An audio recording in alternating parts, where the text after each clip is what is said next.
It's pretty easy to make the case this is the best opportunity Oregon has had to date to win a national championship.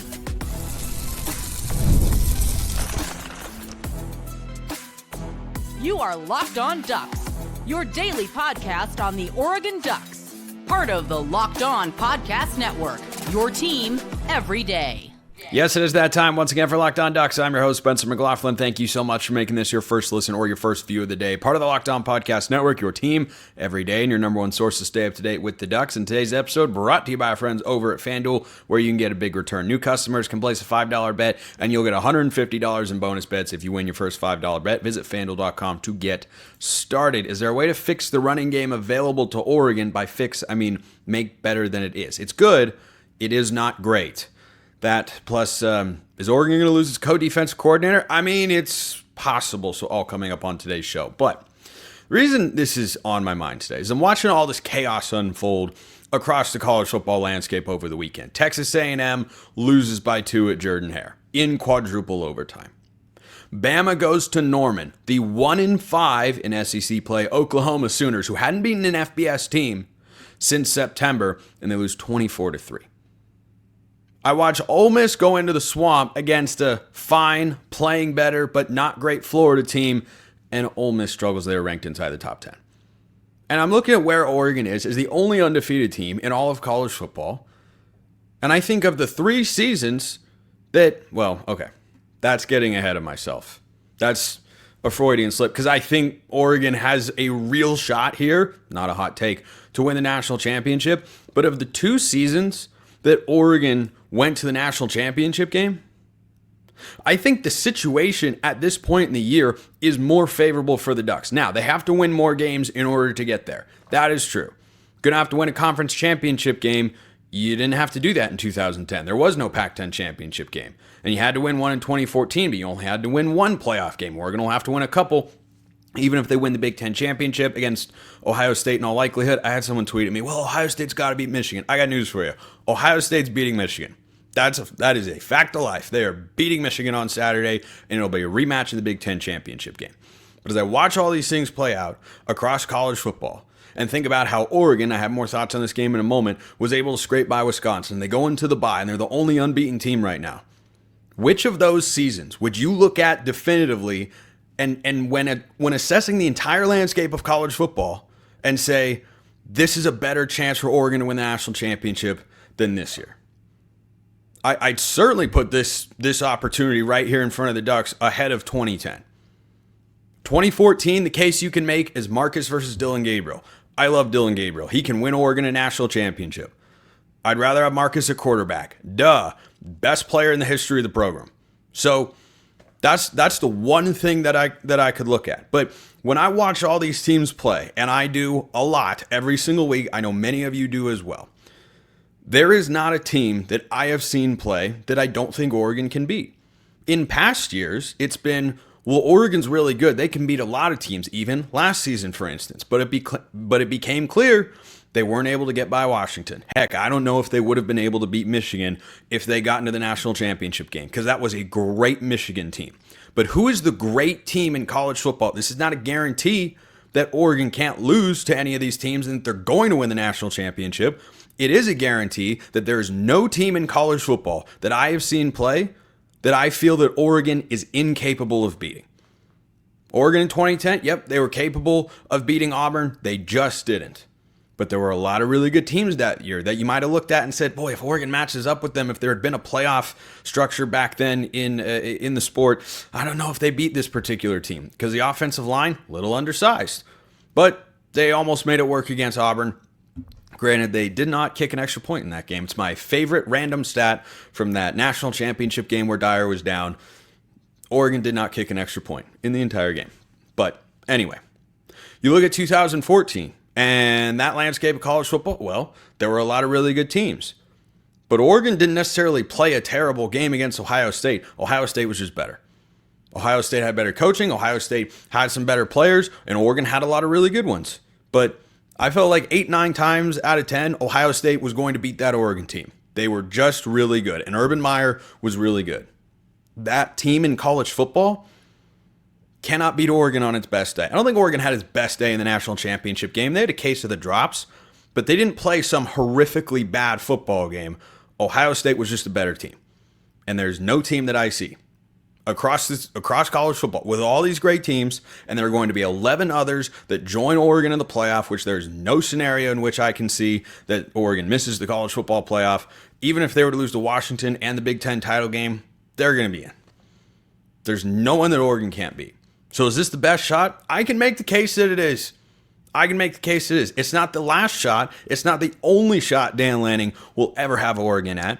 But it may very well be the best shot because the rest of college football has got a bunch of good teams, but there's no one dominant team that everyone's looking up at and saying, boy, you got to get through them. Like, yes, Georgia can be a really scary team. They're going to play in the SEC championship game. You're going to sit there and tell me Georgia's looked unbeatable? That they look anything remotely like the Georgia teams that won back-to-back national championships or even last year's team? Because they don't. I've watched them all season long. They don't. They're really good. They could beat Oregon on their best day. But if Oregon has their best day, then they beat Georgia. And that is how this feels different than years past. So as Husky Week has arrived, that was on my mind. So too was the Wisconsin game. So it was a wonderful weekend of college football to have a bye. Like, truly. I called the Southern Utah game a double overtime thriller, by the way. I went back home. I recorded a reaction show on Locked On College Football. And I just watched football. And I was just stress-free, sitting back in my office. I had 3 different screens going. TV, computer, phone, watching college football. It was blissfully glorious. Because there was no stress from an Oregon game. And I watched number 9 Ole Miss go down on the road. I watched number 7 Alabama get trounced by a bad Oklahoma team on the road. I watched Texas A&M lose to an Auburn team that's better than their record indicates but still isn't great in 4 overtimes and thought to myself, how much better does that Wisconsin win look? How much better should it feel for Oregon fans? The answer is at least a little bit, if not more. We're seeing these upsets pour in all over college football. Vandy beat Alabama. Ole Miss lost to Florida. Just keep going. The unranked to ranked upsets. Colorado lost to Kansas over the weekend. It's never easy all season long. And there are real things that Oregon has to fix going into this Washington game and going into the Big Ten championship game coming out of that Wisconsin matchup. But the more I thought about it and the more I watch other teams across the country lose, this thought kind of fortified the first point I made on today's show, which is, boy, kind of feels like this is the most open college football has been. Like it's the most available. It's the most parity-driven season that I can remember. It is truly something to behold, and Oregon can get right on top of it. And you should feel great about the fact that they went to Wisconsin and won, because I'm looking at all these other potential national title contenders or actual national title contenders. They're losing these games. They're losing all over the place, and Oregon found a way to win. That means something. That jump around thing, boy, I'm never going to hear that song the same again the rest of my life. I really won't. Let me know your thoughts in the YouTube comments or hit me up on X, formerly known as Twitter, at @McLaughlin CFB or at Locked On Ducks. Those be the handles. I have not been wowed with Oregon's running game. It's been good. It hasn't been great. Is there an in-house solution? Well, there are 2 potential solutions for Oregon's running game that I'll talk about next. Right after I talk about FanDuel, get ready to tackle the NFL action with FanDuel, America's #1 sportsbook. Right now, new customers can bet $5 and get $150 in bonus bets if you win. And do you want to bet Oregon games? They're out there. It's available at FanDuel.com. Do you want to get college football action? It's available at FanDuel.com. The FanDuel Sportsbook app gives you everything you need to bet college football and the NFL all in one place. So when you get a hunch in the middle of the game, you can do live betting as well. Check out the latest stats, view live play-by-play, and so much more on the same page where you place your bets. Just go to FanDuel.com. That's the place to go. College football, anything you want. Do you want to hedge your happiness with Oregon? You can do that at FanDuel.com. Do you believe Oregon is going to blast Washington into oblivion? I present to you FanDuel.com. Never waste a hunch. Make every moment more with FanDuel, an official sportsbook partner of the NFL. Those of you on YouTube may have noticed, back in the Oregon setup, home for the holidays this week. I haven't been home for Thanksgiving in a while, so I very much appreciate that. I hope you are all able to see your family and loved ones and having a great week, and that you get some time off and get to enjoy Thanksgiving, which is like this close to being my favorite holiday. I used to be a Thanksgiving guy. Once the turkey bowl with friends aspect was removed, I switched over to Christmas. But when done properly, Thanksgiving can be the best holiday of the year. Change my mind? You probably won't. Let's talk about the Oregon running game, because it's been fine. Jordan James has a 1,000-yard season. It's strange, on the one hand, to be talking about how an area needs to improve when you have a 1,000-yard rusher. But as I've talked about, this has not been an explosive offense running the football this season. It's been capable. It has been solid. It has not been great. And I think it's asked a lot of Dillon Gabriel compared to what was asked of Bo Nix the last couple of years. He had a more potent run game, less so in 23 than in 22, but still, they had more 200-yard rushing games each of the last 2 years than they've had so far this season, where they've only hit it 3 times. And by the way, one of those games was against Oregon State. 7.5 yards a carry. What do you know? Oregon scored 49 points and it wasn't close in the second half, which led to this question from Ben, who's a Locked On Ducks insider. You can become one as well. Get a free 14-day trial and you get priority mailbag access. You got all sorts of other perks as well. That link in the description below. He says, question for next week of the bye/work week. Good description there. What are your thoughts on the Marcus Harper-Noah Whittington connection? Meaning Jordan James is a pound it down the field back, whereas it seems Noah, most of the time, is more reliant on the O-line opening up space on the edges. Every running back at some level, Jordan James, Saquon Barkley, Christian McCaffrey, don't care who it is. Everyone has to have at least capable blocking. Where running backs separate themselves is at the second level. Because if a defensive lineman breaks through into the backfield, 9 times out of 10, that's not going anywhere. And that only happens when the offensive line blows a particular assignment. Do I notice a difference in style between Jordan James and Noah Whittington? Yes. I think on the whole this year, certainly the Illinois game feels like the outlier performance for Whittington at this point compared to James. Jordan James has been a much more attacking runner. I felt this way with Thomas Tyner and Royce Freeman. I loved Royce Freeman. He was great. What Royce was really good at was getting to the second level, and defensive backs just couldn't tackle him very easily because he didn't just have lateral movement, he had a bunch of strength, and he's a tough guy to get onto the ground. And I'm not making one-to-one comparisons here, but bear with me. I felt like Royce Freeman had a lower floor as a running back than Thomas Tyner because he didn't run as aggressively. Whittington and Freeman have the patience element to their running game. Jordan James, Thomas Tyner, this applies to CJ Verdell as well. These guys are what you'd call one-cut backs. They're going to quickly identify the hole and they're going to explode far more often than not. And they are willing to just surge forward, take 3 yards, and not try to create a big explosive play. It's one of the reasons, they're not the only one, why you don't see a lot of 40 and 50-yard runs from Jordan James compared to past Oregon running backs like Tyner or LaMichael James or DeAnthony Thomas. He's not that sort of guy. He's a between the tackles, run downhill, and if you give him a lane, he's tough to tackle at the second level. But he's going to be a one-cut sort of guy. Whittington, when he is at his best, makes a couple cuts on a play. And we've seen that in spurts this year. I do agree with the premise you're coming forward with, which is Whittington needs more from the offensive line to be at his best. He is not someone who, I think when he's running the football, is just determined to run as hard as he possibly can right into the line of scrimmage in front of him. I don't think that's his style. I don't think it necessarily needs to be his style. There are certainly times where it feels like he could benefit from that. But in a 3rd and 2, if Oregon's running the ball, there is no world where I would rather have Whittington on the field than Jordan James. Absolutely none. Because James has got a much higher floor as a running back, but Whittington, I think, has a higher ceiling if you're talking about explosive runs because he has more lateral movement. So when he gets to the second level, he can cut around a linebacker. He can juke a safety out of his shoes. Jordan James is just going to run through you, and that is great. That is phenomenally good. We have seen it be really good this year. He's clearly been the better of the two backs. I thought coming into this year might be more 1A, 1B. Nope. It is Jordan James the number 1. No Whittington's the number 2. But if Marcus Harper comes back this week, we don't know if that's going to happen at this time. He didn't play last time out against Wisconsin. I thought the interior of the offensive line definitely had their struggles. They had their moments, but overall, Marcus Harper coming back, I think would be a really good thing for this team. I think it is more important than getting Jordan Burch back, especially against a Washington team who struggles up front with the offensive line. But to go back to your question, Ben, yeah, I kind of agree. But do I think it's a Noah Whittington problem? No, I think it's more about the offensive line.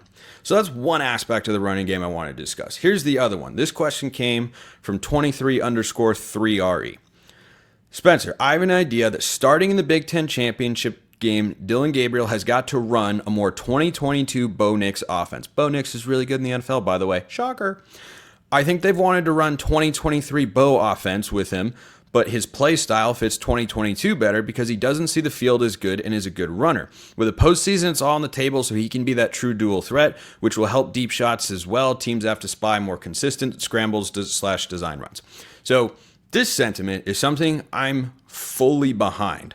And my surprise level, if this pops up starting not against Washington, but in the Big Ten championship game and going forward in all of Oregon's playoff games, I won't be surprised if you see Dillon Gabriel run more. We saw Justin Herbert get unleashed with his rushing abilities in 2019. Now, the mindset of let's not run our quarterback. Let's keep him in the pocket. Let's let him throw the football. That's not inherently wrong over the course of the season. But I saw this with Trevor Lawrence at Clemson. When they went to the national championship game and lost to LSU, Trevor Lawrence didn't run a whole heck of a lot. And then all of a sudden, in the Fiesta Bowl against Ohio State, when it's a lot harder to run, yeah, sometimes quarterback carries can be the numbers advantage in the box that you need to have success running the football. And those are just two examples. There have been others. But Oregon in 2019 not running Justin Herbert. Well, let's see. Why would they do that? Oh, that's right. Because he got hurt a couple years prior running the football at the goal line. So they said, we kind of like him to throw the football because once the backup gets in there, yeah, it's a significant drop off. And I think Dante Moore can be good next year. I don't want to see him play again for Oregon this season unless it's, in garbage time against the Huskies this week, which is not a guarantee to get to. But that's the only scenario in which I'd like to see Dante Moore play a football game for Oregon in 2024. Otherwise, I'd like Dillon Gabriel to be on the field. But you're right that when the chips are down and it matters most and it's all on the line and you've got a chance, you do whatever it takes. If you're not having a lot of success running inside, you run your quarterback. If you feel like you need the extra blocker in there, you need the numbers, or he's got to pull it, you absolutely do it. Think of the Ohio State game. Oregon ran the ball fine. They ran it fine. Not great. Jordan James had a 100-yard game, but just over, but they ran it fine. They were able to do well enough. That game was won with Dillon Gabriel's left arm. Let me ask you as an Oregon fan, how much trust do you have in Dillon Gabriel throwing the football right now? I've still got plenty. I have faith he can get back to what he was in the middle part of the season when at one point he'd worked himself up to be the Heisman Trophy favorite, but he's worked himself out of that without Oregon losing a game because his numbers and his play have faltered a little bit. But in that Ohio State game, big 3rd and 2, Oregon's trying to retake the lead. Oh, that's right, Dillon Gabriel ran the ball. Now, it was an RPO. He could have handed it off, could have thrown it in the flat, but they didn't guard him. They didn't guard him as open on the perimeter. So I don't think that's going to suddenly become an identity of Oregon's offense like Texas A&M with Marcel Reed or Haynes King at Georgia Tech or Lamar Jackson at Louisville back in the day and now with the Ravens. I don't expect anything like that. But could you see more than one design run per game for Dillon Gabriel? If it comes to that, yeah. Preferably, that's not the path you have to go down. And the offensive line can just clear the way for your running backs. You keep your quarterback from taking some hits. But if you got the Big Ten championship game on the line and you feel like the best play call is, yeah, we're gonna go quarterback sweep here. Or we're going to give Dillon Gabriel the option to pull it out in this particular look, then yeah, they'll absolutely do it. I would love to see this run game tick up another level so that the play action is more of a threat and not as much is placed on the shoulders of Dillon Gabriel. I don't think that'll start this week against Washington. I think it could start in the Big Ten championship game, certainly in the playoff game. Wherever Oregon's first playoff game is, certainly that's when you could start to see it if it becomes necessary. Great questions. Great questions. Keep them coming. YouTube comments, X formerly known as Twitter, or become a Locked On Ducks insider, as I mentioned earlier. Saw a report. You should be aware of it, and you shouldn't be surprised if this comes to pass either. And the path goes this particular way. I got my wires crossed there. But that's all coming up next. First, let's talk about Game Time, which has a feature called Game Time Picks that makes getting tickets to see your favorite teams play live even easier. Do you want to go to the Oregon game this week? Well, then go check out Game Time. Game Time Picks filters out the fluff to show you only incredible deals on great seats, so you don't have to waste time searching through thousands of tickets. Curation makes it easier to save more on sports, concerts, comedy, theater, whatever you're looking for, they've got it, and they give you a panoramic view from your seat in the app before you buy. So you know exactly what to expect when you arrive at the venue. Take the guesswork out of buying tickets with Game Time Picks. Download the Game Time app, create an account, use code LOCKEDONCollege for $20 off your first purchase. Terms apply. Again, create an account, redeem code LOCKEDONCOLLEGE. That's LOCKEDONCollege for $20 off. Download Game Time today. What time is it? It's game time. So we're not to the off season yet. We're not to National Signing Day yet, the early one, which is December 4th, right around the corner. But these sorts of storylines are going to start to become more frequent. So I saw a report over on Knowles 24/7 that among the defensive coordinator targets Mike Norvell is looking for in Tallahassee is Oregon co-defensive coordinator Chris Hampton. Now, it is impossible to know because you'll never get a straight answer out of any coach anywhere, though I've got plenty of faith in Dan Lanning and Tosh Lupoy. You'll never know how much influence a particular hire can have. You might not know until after he leaves. But what we do know is that when Chris Hampton came in, Oregon's points per game went down in 2023, and it is down from that again here in 2024. He was the defensive coordinator at Tulane. That is a program that, once again, is playing in the American Conference Championship game, beat USC in the Cotton Bowl a couple of years ago before he got hired to Oregon as the co-defensive coordinator with Tosh Lupoy, and is once again in the hunt for a college football playoff spot and was always going to be, even amidst a coaching change. And by the way, the head coach that he was working for, Willie Fritz, went to Houston, which, if you forgot, is in the Big 12. So Hampton is a guy who comes from a program, as I just laid out, that's got plenty of pedigree. You go to Oregon to take a co-defensive coordinator role, always and forever with the intention of, I'd like to be a coordinator one day. Now, this is not a guarantee. This is not a lock. This has not happened or anything of the sorts. But if you come across this report, I thought you should have my opinion on it because that's kind of what you come to me for. Thoughts on Oregon, right? This could 100% happen. It might be Florida State. It might be elsewhere. But I'd be surprised after the 2-year run Oregon has had defensively if Chris Hampton is still on staff for 2025. I will be incredibly surprised. My concern level won't really know until the 2025 season actually rolls around. But a guy who has been at Oregon for the last 2 years and played for a conference championship and is going to play for another one and will be in the college football playoff and has been a part of one of the best defenses in the country and probably the best defense that the University of Oregon has ever put together, when you're at the middle of that, it's going to attract a lot of attention. And so one reaction that I think is understandable, but I want to address is, why would you go to Florida State? It's a mess. It's such a disaster. Yeah, they had a horrific season. They are, and I believe the numbers back this up, the worst preseason top 10 team in the history of college football. They're going to end the year 2-10. They beat Charleston Southern last week. They were only up 3-0 late in the second quarter, but they figured it out eventually. They're going to lose to Florida next week, and a preseason number 10 team in the AP poll is going to end the year 2-10. Why would he want to go over there? 2 reasons. Number 1, he takes the co out of his defense coordinator title. That's going to come with a pay bump. Though I'm sure he is plenty well compensated at Oregon, there's more money available to be a full-time Power 4 defensive coordinator.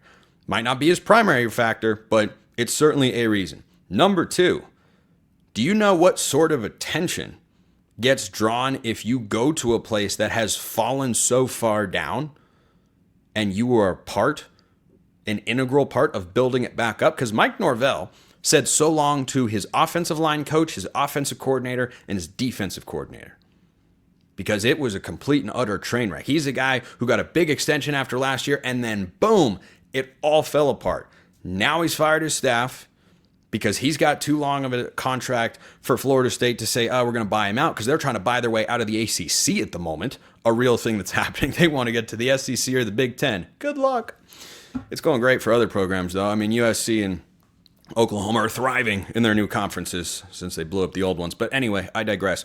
If you go into a situation like that and you're one of the coordinators that starts having success and is part of rebuilding Florida State, that attracts even more attention than going to any other Power 4 school that is maybe doing well and you're a replacement for someone else who left and you have success there. Both can be an advantageous situation, but the Florida State angle, they probably wouldn't be great in his first year. He'd be down there if he left after this season. He'd go to Florida State and they'd just be trying to make a bowl game.